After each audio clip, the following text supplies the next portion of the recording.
for joining A Glimpse into the Moment. Today we're going to talk about healing through therapy. Therapy has been a massive part of conversation lately in my world, from everything to being judged for going to therapy, being judged for going to therapy so long, being judged for talking about therapy on my Glimpse into the Moment page, and all the advocacy work that I do, and not having a degree in being a therapist, and just being me, talking about my story and sharing my story. It's an interesting thing when people try to control your path, your journey, your way forward.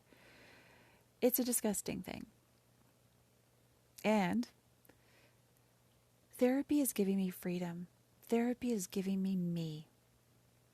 I've never had a Nita before.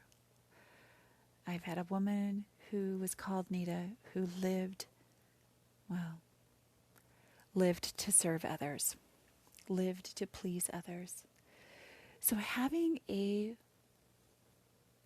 sense of self that is dedicated to doing what's best for me and my children, it's incredibly powerful and incredibly enlightening what the world will hold for you when you actually begin to believe you're valuable. Therapy, intentional, dedicated therapy by a domestic abuse specializing therapist, has been a life-altering experience for my children and I. Life-altering. I remember, it would have been about 2 years ago now, the first time that I took my children to therapy, and it would have been just my son with the concussion first, and that was concussion related. And he was pretty stressed going, but, I'm not going to lie, he was really stressed going. He didn't want to go, and it was hard. It was really hard for him to get there, to go. He struggled with it and wasn't very kind. I mean, he was really very unkind. But as he and I had been spending so much time together through the therapy, concussion therapies, because he was seeing multiple brain specialists in different fields of study, from hand-eye coordination, hand-brain coordination, muscle coordination, eye coordination to brain, and how everything collates to the brain, and retraining his body, his systems. So he and I had been spending so much time together, it was easier to get him to see a therapist because he was already seeing so many, and this was kind of that final layer of therapy that needed to happen for him. And then soon I realized, because I had been seeing this therapist, soon I realized that all of my children needed to switch to this therapist. And that was after the COVID time frame. We were on a break with their existing therapist, and their existing therapist did not call me back during COVID. I left a couple messages, COVID time frame, and he never checked on us. He never checked on the kids. He never, I just feel that he dropped the ball, and that really turned me off. We had kids in crisis. We had suicidal ideology, drugs, self-harm, and I felt very abandoned by that therapist. And I was able to move them over to my therapist, who specializes in domestic abuse. And so it was a great switch for my kids. Their healing sped up leaps and bounds. Before I get into that, though, I want to dial you back to taking one of my kids, my oldest, to therapy for the first time. And it was reminiscent of driving with my ex during an incident or incidences of road rage, or, those punishing things that narcissists will do that are just scary. those looks in public, or the intimidation, or the way that they'll bump your seat or hit your seat, or that you know that they're pissed.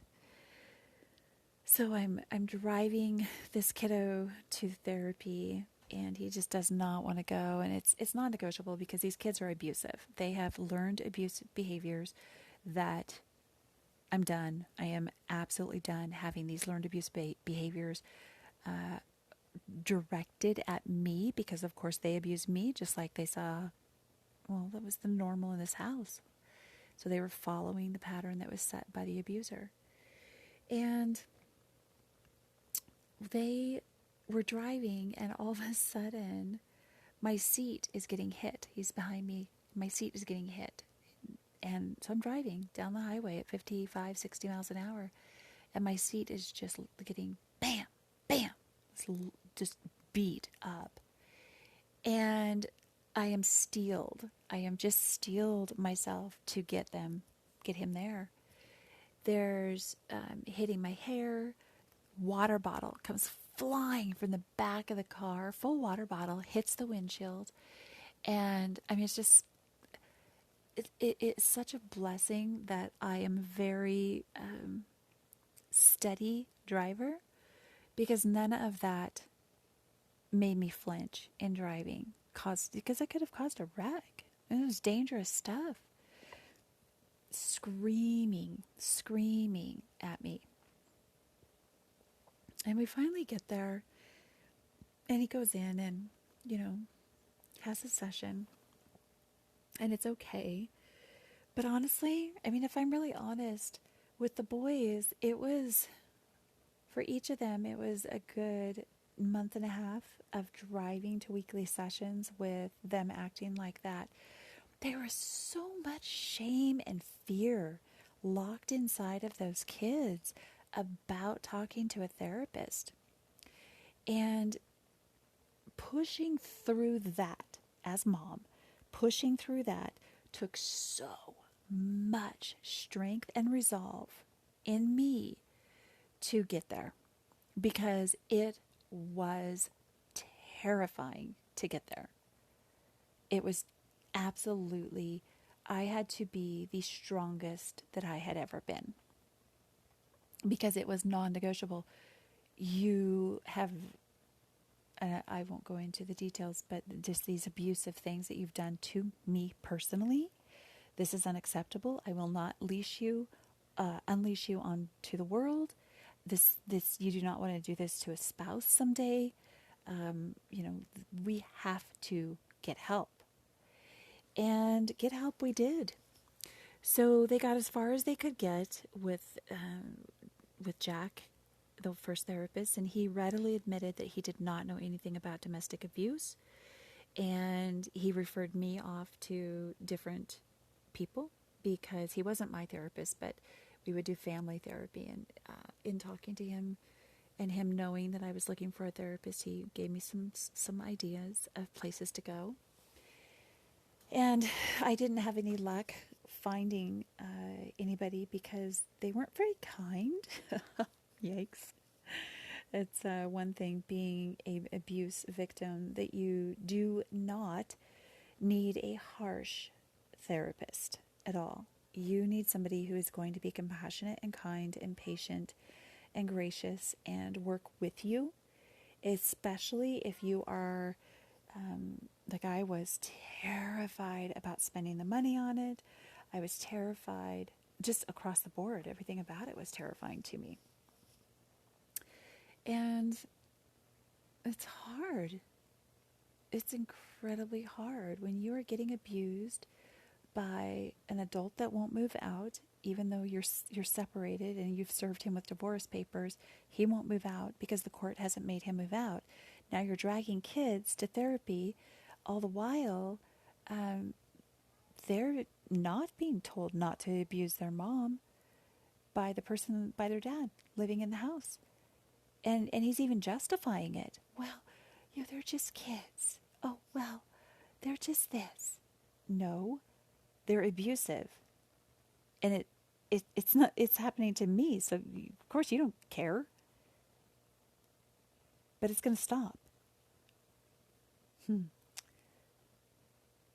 It's a lot of hard work to heal from abuse, and you have to make it your priority if you truly want to get through into the other side. Stick around till after the break. We'll talk a little bit more about healing and attending therapy and what that really looks like.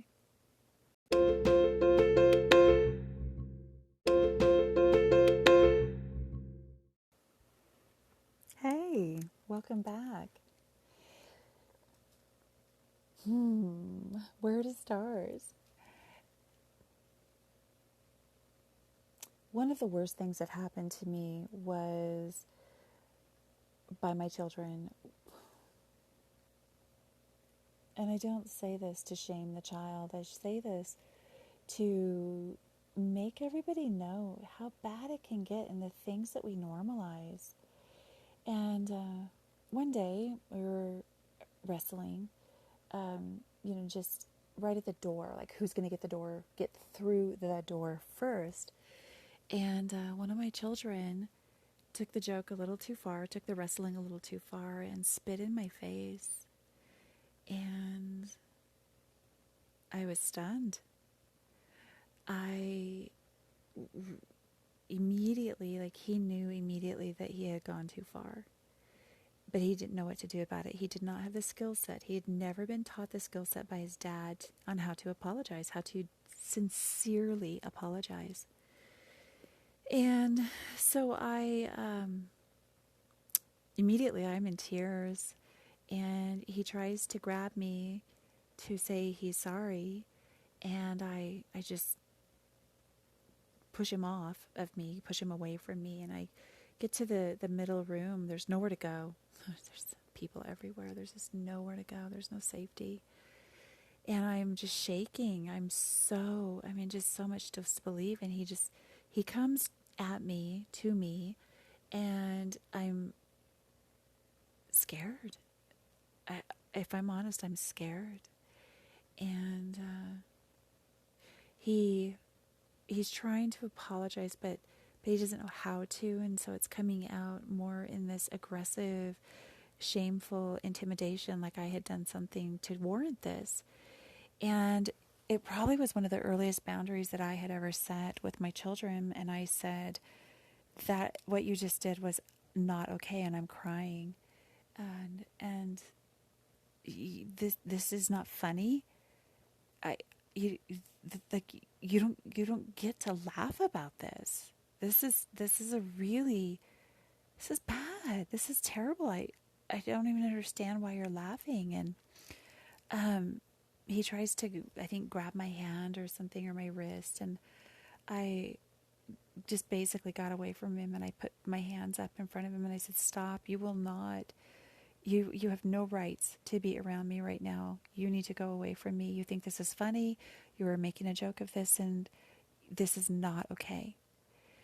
And the boundary that I was setting was new. Normally, what would have happened is I would have seen him cry.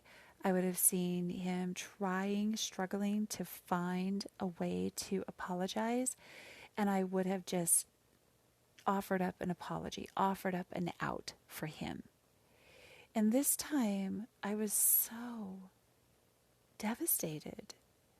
And I didn't know what to do about it either. I wasn't in therapy yet, but we had family therapy with the first therapist, and basically this kiddo just wanted a pass. He knew what he had done was wrong, but he didn't know where to go with it. And I absolutely refused to accept anything other than a genuine apology from him. And it took 4 days. 4 days for him to apologize to me, genuinely apologize to me. And you can tell the difference. That was hard. It's one thing to have a water bottle fly by your head going 55 miles an hour down the road, and have your seat kicked, and your hair not pulled but flipped. all these intimidation things, or be stalked in the store and verbally abused by your child in a store because they don't want to be in the store. A child taller than you, by the way, and I'm pretty tall. Those are one things. But it's a whole different thing to be spit in your face by your child who is taller than you. So I held that boundary for 4 days, and in between there, my ex, who would not move out, continually, whenever, like 2 or 3 times he got the opportunity, because we had to have a couple of family meetings, and I included him in them because he was undermining me, as always. And I'm sure that he would say I was undermining him because he felt that I needed to just move on. He felt that I was being, I don't know, mean, maybe. I don't know what the word would be, but he didn't feel I was being fair to the child, the young adult, who had spit in my face. And I said, that's what's wrong with this family, right there. That's it. Okay? This person did something so terrible, they need to have the skill set to simply recover from it and apologize. And you telling me that I'm the problem is a massive part of the problem. So, no, I reject that. I reject those apologies. And anybody else in this family who thinks that that's okay, who thinks that that's an acceptable form of, well, even if we were trying to wrestle through the door shoulder to shoulder at the same time, if you think that's an acceptable thing to do, like that, we just know. And if you think that it is, then you need to speak up now so we can talk about it. There was a couple other things that had been happening that I just put an end to in that conversation the best way that I could. And it took my son going to therapy with that first therapist for him to be able to understand why and how, like the why of it, like what led up to him doing that, why he could, why he needed to find an acceptable path to apologize, and how that could happen. Therapy is a massive, independent brain who can teach you those fundamentals when you've never been taught them by the people who raised you. So it is, I'll be honest, I was frightened the first time I went to therapy, but I so desperately needed help. I so desperately needed help, and I so desperately needed help before that for my children. And I'll be quite honest, there is nothing, absolutely nothing better than a good therapist and a great day of learning about yourself and diving into yourself and getting more tools in your bucket. And what I have seen in my children from therapy has been a massive change. Massive. But I'll tell you what, I do the hard work along with them. I answer the hard questions. I hold myself accountable. I raise my hand when she says, oh, hey, that's, let me see, what's a good example? Mom, if mom talks about dad in the divorce, then you, being one of the kids, you need to say to mom, that's not my problem. And only once, I have had a kid remind me of that. And it was around something to do with the court and money. And it was when he was doing the financial like this, but before the judge's signature had come through. And so we were really under a crunch for finances. And something hadn't come through. And I was like, oh my God,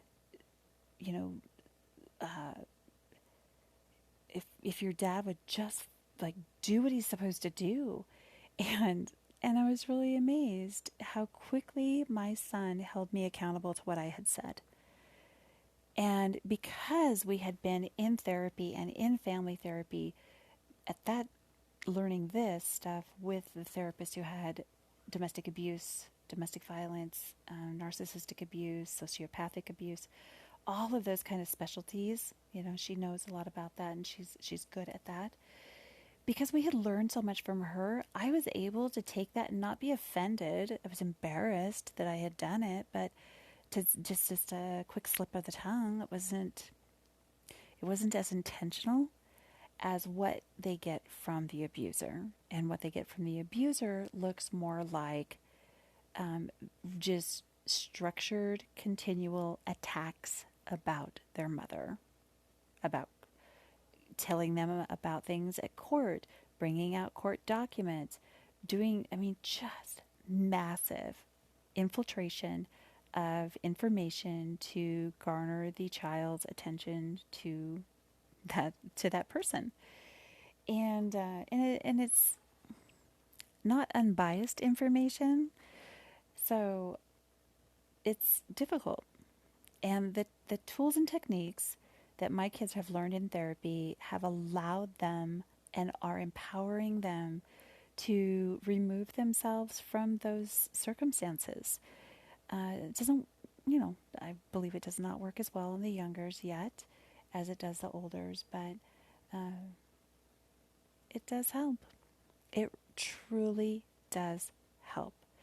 Because a therapist doesn't just say the right thing. She backs it up with facts, evidence, case study, and, really specific structure of whatever it is that's happening. They can apply that across the board and give lots of examples. And that's really where the power is in kids who want knowledge. They just want facts. And therapists can give kids facts. They can give you facts. And if you're willing to listen to those facts and apply the hard work, you will move forward at a pretty quick rate. I'm going to have you hang on. We'll come back after this break, and we will wrap up our conversation about therapy with some success stories. Hang around, and I'll see you in just a moment. Thanks for sticking around. I probably rambled through those first two. There's so much to the therapy umbrella that's positive, but I cannot stress enough how much it is hard. There is just a lot of hard work. There are a lot of therapy days where I feel exhausted. I feel completely upside down and exhausted. And that's the way it is. If you are doing the hard work, it is going to hit you. And if you are doing the hard work, you are going to grow and you are going to climb out of those hard spaces quicker than you can imagine. And when you look back, you'll be stunned at how far you've come. When I look at the same child who 2 years ago when he started therapy, was intimidating me, bullying me, throwing water bottles at me, hitting my hair, screaming at me, every effing pull this car over right now, just every intimidating thing that they could think of to scream at me. And yes, that was by example. That was something that they had seen happen before.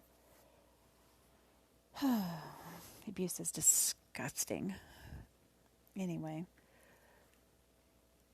every single thing that he did in the beginning months of starting therapy to the day that he switched to the therapist with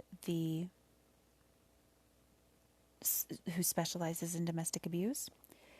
We were in a park, and it was COVID world, so we'd met at a park, and we sat down, and they chit-chatted. They just chit-chatted for a while, and then she told him about the wheel of abuse and what the cycle of abuse looks like and how it goes, the stages of abuse, and how it goes from, this stage to love bombing to this stage to that stage. And she goes, does any of that seem familiar, like anything that would have happened in your house? And he looked like an epiphany moment, and he said, yeah, that sounds exactly like my house. And so then she went deeper, and she asked him again, does any of that seem familiar? And he did. He said, yeah, that seems really familiar. So while the first therapist could get us to a point of, this topical point, maybe normalizing therapy, having some divorce conversations, holding some accountability, learning about what anger and emotions were. But when we switched, it's kind of a godsend that the other therapist never called us back, because he didn't have the training that we needed to heal. So when my son was sitting there with this therapist, and at the end, after she has taught him all this stuff and asked him, does that resonate? Does that resonate? And he just kept saying, yes, yes. She then said, so how would you feel if you came back each week and worked with me? And we learned about the wheel, about abuse and the wheel of abuse and how it affected your family, and see if we can move through that and get you and your family in a healthier spot. And my son, in that moment, the same kid who threw water bottles at me, who threw such a scary fit, a temper fit, in the back of my car, that I was honestly afraid that I was going to get in a car wreck, or that if I pulled over that he would get taken to juvenile hall. That same kid sat there on the grass, listened to all of that, and said, yeah, I think I'd like to come back. Fast forwarding to current day, he now drives himself to therapy. He texts and communicates with her himself, sets his own appointments. And when offered to stop coming to therapy, he said, I think that I'd like to keep coming. The value that you get, the value that children get when you find the right therapist for your family's healing need, is generational change. I have seen such a massive change in that young man. There are no more suicidal thoughts. There are no more self-harm thoughts. There are no more self-loathing, self-hate. All of those are gone. I have seen him do amazingly grown-up things, emotionally accountable things. And it's been massive. Just this weekend on Mother's Day, when we had quite honestly, we'll have a Mother's Day special when I can be less emotional about it. But a pretty horrible Mother's Day. And he was the one kid who turned it around, who stepped up. And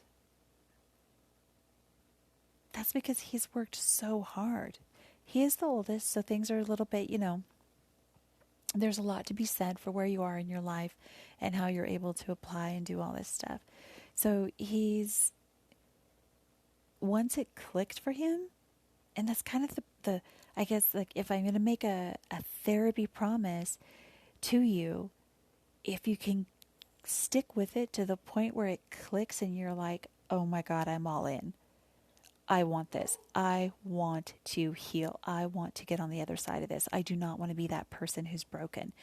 If you can stick with it, whatever modality of therapy that you choose, if you can stick with it, if it's feeling right, and then it clicks and you're like, oh my God, this is it. This is working. This is what I have to do. I don't care how hard it is. I can do this.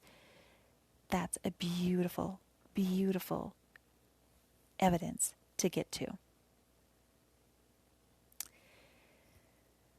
All of my children have had massive changes in therapy. I mean, huge changes through therapy. We have unlearned really major physical abuse styles, types, things that they did. I have found boundaries. I have, been diagnosed with PTSD and, kind of gotten to a spot of managing PTSD. Came through depersonalization, panic attack.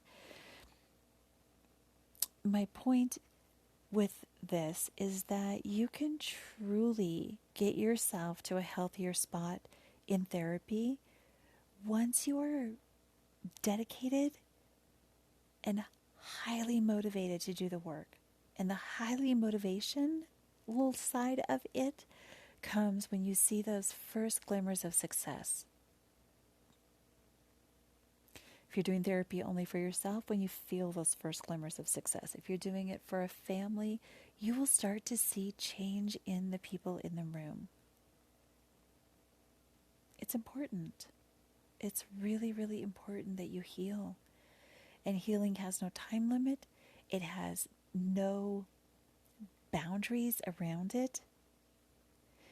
And your therapist will not shame or judge you.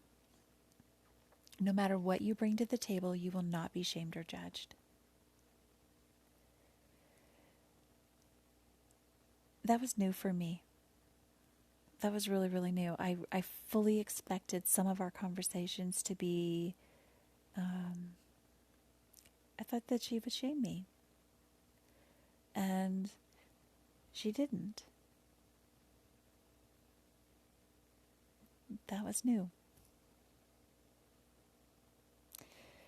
It's incredibly important that you decide the path that you want to take. Do you want to stay in a cyclone of constant worry, stress, shutting down, emotional discord? Or do you want to push through that, learn to set healthy boundaries and protect yourself, learn to love yourself, learn to respect yourself, and find a life where you actually feel peace inside of you? It's entirely up to you. It truly is up to you.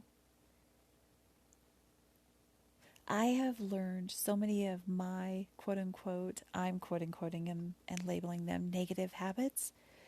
Even on the Mother's Day fiasco, another story, another day, even on that Mother's Day fiasco, my people-pleasing, which is all my children would have really known from me, it has really damaged my children. It's damaged our relationship because they don't know how to show up for me. They don't know really this woman. And they're trying so hard and they are learning so fast. But it's going to be a while before they truly have all the skill sets. Because if you don't have, for instance, if they did not have a mother modeling whatever motherly traits that we mothers do, they wouldn't learn those.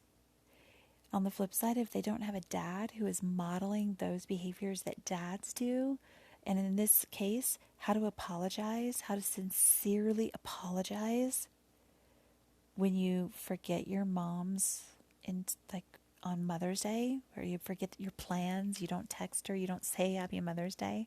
1 out of 4 did. And then you have to kind of swoop in and pick that up.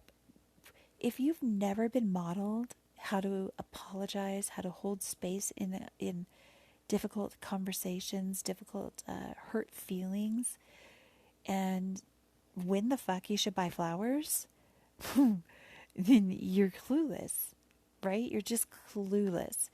And so therapy taught us how to model those difficult conversations, but it also is something that we will pull back together next week in family therapy, and we'll discuss together, and we'll come up with some solutions. It's about finding solutions, and that first terrifying step of asking for help and then realizing it is not going to be immediate. It is going to take some time. The scariest thing that I remember is when I signed the contract for therapy, and it was just a notice contract. The one thing that stood out was, if you leave therapy before you are healed, it is possible that you will open up some wounds that make your life worse than before coming to therapy. And I didn't understand that until a couple months later when the PTSD hit. And I thought, oh my gosh, if I pulled out of therapy right now, I would be fucked for my life. Because I don't have a clue what to do. I didn't have a clue what to do. So as we wrap up today, it is incredibly important that you do what is right for you. Have no fear.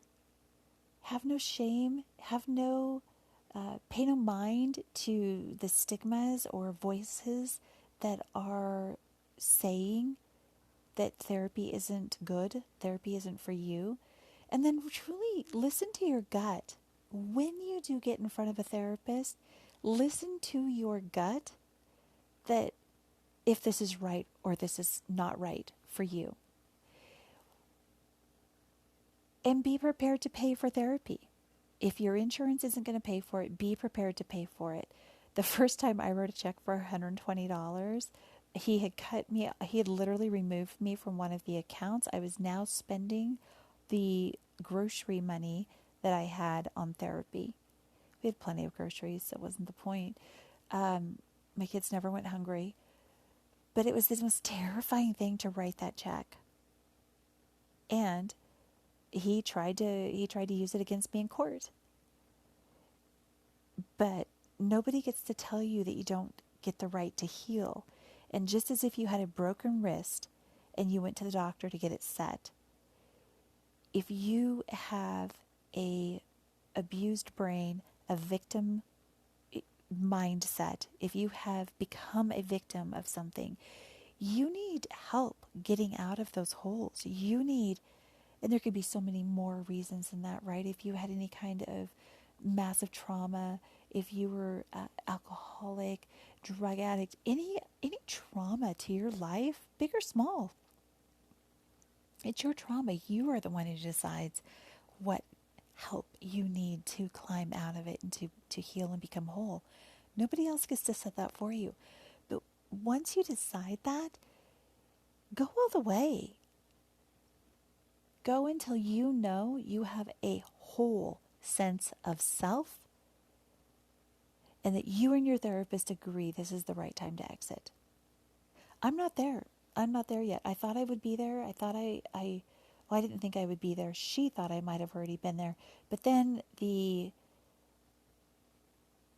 right after she said that quite a long time ago, and then the PTSD flared up again, and then I got that kind of kicked in. I'll be honest, every time that I really get to feeling pretty solid, something will happen and the ground will fall. And what's happening now, instead of it being like a massive ride down an ice slide to the bottom where I'm just wallowing in this overwhelming, swirling feeling of a PTSD attack or a panic. I've only had one panic attack, so I hate to say, panic attacks. But instead of that happening, what's happening now are just these tiny little shifts into it, right? Like there was one thing over the weekend, and it was just like maybe 3-4 minutes of tears and feeling a little hurt, feeling super hurt, and a little sorry for myself. And I was able to park it and move on. That's the difference. That's what the hard work in therapy will do. The hard work in therapy will reduce your triggers, reduce your reaction time, give you the tools and skill sets to move forward. Never doubt what you can get from therapy, but also never doubt that you're going to have to work really hard and that you are going to have to put in the time. Therapy is my priority. Lots of people exercise, that is their priority. This, right now in my life, therapy, I don't bump therapy for anything. In fact, if I'm not feeling good, I will do therapy from home by video chat. I make it work. It is the only number one priority that I have. I would implore you to decide what it is that you truly want from life. And then, unapologetically, go grab for it. And if it means that you want to leave behind people-pleasing or hurt feelings or constant chaos or abuse, find a therapist, get a guide, and start from there. All right, my Glimpse family, if you have any questions about therapy and my journey with therapy, don't hesitate to reach out to me and ask your questions. It was very, very, very scary, very, very, very hard to call and find a therapist. My therapist was referred to me by my attorney, actually, and it just worked out perfect to catch her as she had just moved back to town. And she's phenomenal. Most people that I talk to, they bounce from therapist to therapist to therapist. And I just want to challenge you, before you bounce to therapist, is it you or is it the therapist? You'll know if it's the therapist. I mean, you'll truly, truly know. But if the therapist is asking things that are hard and difficult and challenging, it's probably a really good therapist, and they're probably trying to make you grow. Do not run away from growth. You dive into growth and do the hard work. Okay, my Glimpse family. Healing, growth, therapy, key topics for today. Pull your family out of generational abuse. Pull your children out of generational abuse. Save their future families the heartache and pain that unhealed children might go cause on the world. It's our job. It's our job to fix that, to stop that. And we can do that. We are strong enough. You are strong enough to do that. I believe in you. Have an amazing day, and I will see you guys on the next podcast next week.